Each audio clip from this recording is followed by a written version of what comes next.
My dear audience, আসসালামু আলাইকুম।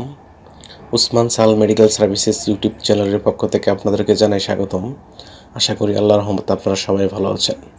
বন্ধুগণ, আজকের ভিডিওতে আমি আপনাদেরকে বাচ্চা কিংবা প্রাপ্তবয়স্কদের মুখে রুচি বাড়ায়, ক্ষুধামন্দা দূর করতে সাহায্য করে, ক্যান্সার প্রতিরোধ করে, স্নায়ুতন্ত্র গঠনে ভূমিকা রাখে এবং রোগ প্রতিরোধ ক্ষমতা বৃদ্ধি করে এমন একটি মাল্টিভিটামিন সিরাপ সম্পর্কে আলোচনা করব।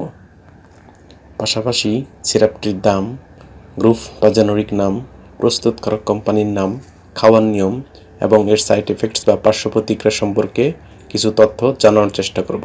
তবে ভিডিওটি শুরু করার আগে আপনাদের প্রতি অনুরোধ, আপনি যদি আমার চ্যানেলে নতুন হয়ে থাকেন তাহলে অবশ্যই চ্যানেলটি সাবস্ক্রাইব করে নতুন নতুন ভিডিও পেতে লাইক, কমেন্টস এবং শেয়ার করবেন। বন্ধুগণ, বাচ্চাদের কিংবা প্রাপ্তবয়স্কদের মুখের রুচি বাড়াতে, ক্ষুধামন্দা দূর করতে, ক্যান্সার প্রতিরোধ করতে, তারপর রোগ প্রতিরোধ ক্ষমতা বৃদ্ধি করতে ডাক্তারগণ যে সিরাপটির কথা তাদের প্রেসক্রিপশনে বা পরামর্শপত্রে লিখে থাকেন তার নাম হলো পিডিয়াভিট মাল্টিভিটামিন সিরাপ।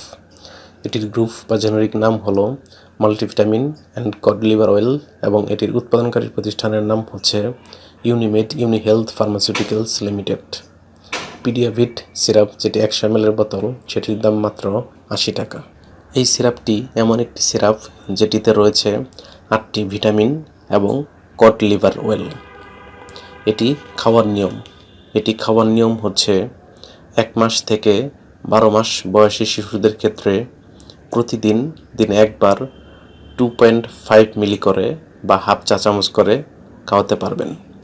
যাদের বয়স 1 বছর থেকে 4 বছর তারা প্রতিদিন একবার করে 5 মিলি বা 1 চা চামচ করে খাওয়াতে পারবেন। যাদের বয়স 4 বছরের ঊর্ধ্বে তারা প্রতিদিন একবার 7.5 মিলি করে খাওয়াতে পারবেন এবং যারা প্রাপ্তবয়স্ক তাদের ক্ষেত্রে প্রতিদিন একবার 10 মিলি করে অথবা 2 চা চামচ করে সেবন করাতে পারবেন। এই সিরাপটি খাওয়ার পর তেমন কোনো পার্শ্ব প্রতিক্রিয়া না দেখা গেলেও সামান্য অ্যালার্জিক রিয়াকশন দেখা দিতে পারে। গর্ভাবস্থা এবং স্তন্যদানকালীন সময়ে এই সিরাপটি খাওয়া যাবে কিনা সে বিষয়ে পরামর্শ অবশ্যই রেজিস্টার্ড চিকিৎসকের অনুযায়ী নিতে হবে, অর্থাৎ চিকিৎসকের পরামর্শ ব্যতীত কোনো ঔষধ বা সিরাপ খাওয়া যাবে না। এই সিরাপটি আলো ও তাপ থেকে দূরে ঠান্ডা এবং শুষ্ক স্থান রাখতে হবে এবং অবশ্যই শিশুদের হাতের নাগালের বাইরে রাখতে হবে। ধন্যবাদ।